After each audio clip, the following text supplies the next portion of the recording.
From Amateur Radio Newsline Report, number 2051, these are the Ham Nation headlines for Wednesday, February 22nd, 2017. The University of Alaska at Fairbanks is about to embark on its first radio research project later this month at the High Frequency Active Auroral Research Program site.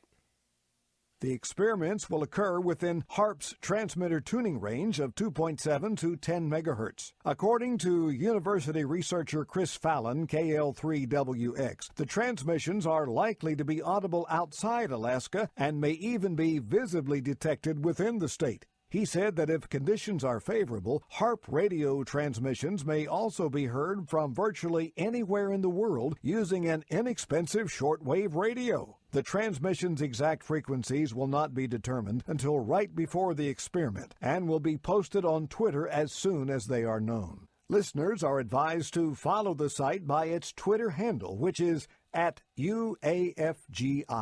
The work is being done under a grant from the National Science Foundation. The university took over the Gakona, Alaska site 18 months ago from the U.S. Air Force, which had used the 40-acre grid of antennas and powerful array of HF transmitters to conduct research into the properties and behavior of the ionosphere. Later experiments will include a look at over-the-horizon radar and satellite-to-ground communications. For Amateur Radio Newsline, I'm Jim Dameron, N8TMW.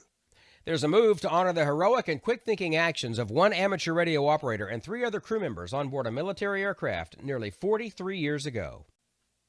On September 15, 1974, Staff Sergeant Homer Perry, K4YZJ, and 3 other crewmen on board a C-7A aircraft serving with the 94th Tactical Airlift Wing at Dobbins Air Force Base in Georgia were on a local training mission with 13 aeromedical personnel on board. During the takeoff roll, the number 2 engine exploded and erupted into flames. Unable to abort the takeoff, they continued and attempted a go-around and began shutdown procedures on the number 2 engine and to extinguish the fire. Due to a magnesium fire in the engine nacelle, the first attempt to extinguish the fire failed. Witnesses testified seeing flames trailing as much as 100 feet behind the number 2 engine. The crew discharged the remaining engine fire extinguisher, also unsuccessful. The aircraft commander was able to turn the aircraft around and lined up with the opposite runway as the fire eventually self-extinguished. The crew made a successful emergency landing and safely evacuated all personnel on the aircraft. The rapid and decisive actions of the crew resulted in the saving of 17 lives and a multi-million-dollar aircraft from total destruction.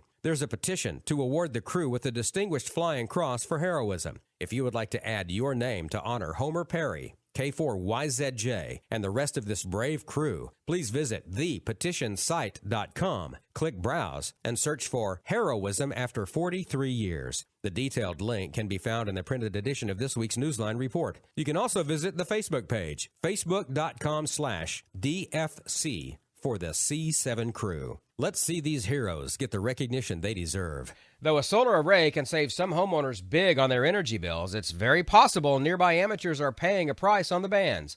Paul Brown, WD9GCO, has the details.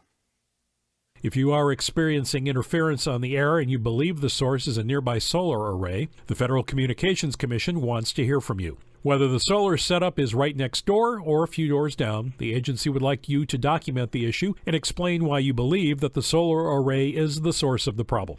They can then proceed with the investigation. According to the FCC's Deborah Chen, complaints can be filed with the agency and should include on any or all of the following: photographs, recordings, or any other meaningful supportive documents.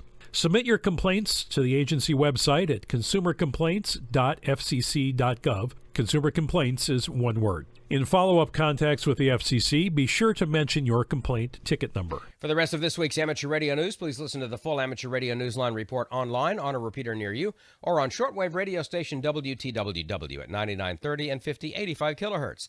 And the nominating period for the 2017 Bill Pasternak WA6ITF Young Ham of the Year Award will open March 1st and run through May 31st. You can find the nominating form on our website, arnewsline.org, under the YHOTY tab. We'll present the award to a deserving young amateur at the Huntsville, Alabama Ham Fest in August. And that's all from the Amateur Radio Newsline, your independent source for amateur radio news for 4 decades and counting at www.arnewsline.org. With Jim Dameron, N8TMW, Paul Brown, WD9GCO, Karen Eve Murray, KD2GUT at the news desk in New York, and our news team across the globe. I'm Don Wellbanks, AE5DW, 7-3. We'll see you next time here on Ham Nation.